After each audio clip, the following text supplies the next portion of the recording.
ಹಾಲ್ ಕರಿಬೇಕು ಅಂದ್ರೆ ನಾವು ಕಾಲ್ ಕಟ್ಕೊಂಡೇ ಕರಿಬೇಕು, ಯಾಕಂದ್ರೆ ಜಾಡ್ಸ್ ಓದಿತವಲ್ಲ ಅದಕ್ಕೆ. ಡೈಲಿ ಒಂದೇ ಕಂಟೆಂಟ್ ಮಾಡ್ತಾ ಇದ್ದೀರಾ, ಸೊ ಚೇಂಜ್ ಮಾಡಿ ಅಂತ ಎವ್ರಿ ಡೇ ನನಗೆ ಕಮೆಂಟ್ ಮೆಸೇಜ್ ಬರ್ತಾ ಇದೆ. ನಾನು ಬೆಳಗಿನ ಸಾಯಂಕಾಲವರೆಗೂ ಏನು ಕೆಲಸ ಮಾಡ್ತೀನಿ ಅದನ್ನ ಅಪ್ಲೋಡ್ ಮಾಡ್ತಾ ಇದ್ದೀನಿ. ಬಟ್ ವಿಡಿಯೋಗೋಸ್ಕರ ನಾನು ಕಂಟೆಂಟ್ನ ಚೇಂಜ್ ಮಾಡ್ಕೊಂಡು ಕೆಲಸನ ಚೇಂಜ್ ಮಾಡ್ಕೊಳಕ್ಕಾಗಲ್ಲ. ಈ ಮಾತಿಂದ ಏನಾದರೂ ತಪ್ಪಾಗಿದೆ ದಯವಿಟ್ಟು ಕ್ಷಮಿಸ್ಬಿಡಿ. ಹಾಗಾಗಿ ನಿಮ್ಮ ಮನಸ್ಸಿಗೆ ನೋವಾಗಿದ್ರೆ ನಾನು ಕೈ ಜೋಡಿಸಿ ಕ್ಷಮೆ ಕೇಳ್ತೀನಿ. ನಾನು ಇವತ್ತು ಶುಕ್ರವಾರ ಆಗಿರೋದ್ರಿಂದ ಬೆಳಗ್ಗೆ ಬೇಗ ಎದ್ದು ಎಲ್ಲ ಕೆಲಸ ಮುಗಿಸಿ ದೇವ್ರ ಪೂಜೆ ಮಾಡಿ ಗೊತ್ತಿಲ್ಲ ಶಿವನೇ ಭಕ್ತಿದಾರಿಯೋ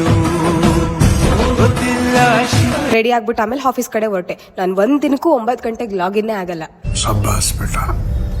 ಕೆಲಸ ಮಾಡ್ತಾ ಇರೋ ಟೈಮಲ್ಲಿ ನನ್ನ ಮೈಂಡಿಗೆ ಬಂದಿದ್ದು, ಬೆಳಗ್ಗೆ ಎದ್ದೋಳು ಕೆಲಸ ಮಾಡು, ಆಫೀಸಿಗೆ ಬಾ ಕೆಲಸ ಮಾಡು, ಮನೆಗೆ ಹೋಗು ಕೆಲಸ ಮಾಡು. ಎಲ್ಲಾ ಟೆನ್ಷನ್ಗಳಲ್ಲಿ ಸ್ವಲ್ಪ ಕಾಫಿ ಕುಡಿಯೋಣ ಅಂತ ಹೋದೆ.